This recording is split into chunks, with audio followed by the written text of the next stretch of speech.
నీకు వీలునామా రాశారా? ఎవరు రాశారు? నీకు తెలుసా నీకు వీలునామా రాసిన క్యాన్సలేషన్ అయిందని తెలుసు కదా? ఇంట్లోకి వచ్చి మేము గొడవ ఆడినప్పుడు ఈ ఇంట్లో వాళ్ళకి ఎవరు రాశారు? కాదు కాదు, నీకు ఈ మార్కవలసలో ఆయన పేరు ఏడు రాయించాడు. ఎంత వాళ్ళు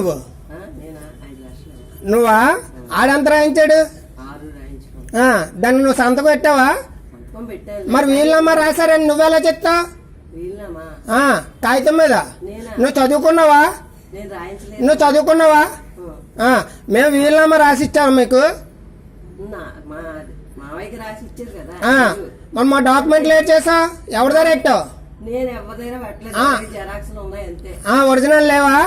మరి నువ్వెలాగా ఇంటి పని మార్చేసుకున్నావు? నువ్వు ఇంటి పని ఎలా మార్చేసుకున్నావు? నీకు ఎవరు మార్చారు? ఎంత డబ్బులు ఖర్చు పెడితే నీకు ఇంటి పని మార్చారు అని నీ పేరు మీద ఎలాగొచ్చింది? ఇంటి పని నీ పేరు మీద లేదా? నీ పేరు మీద లేదా? అలాగే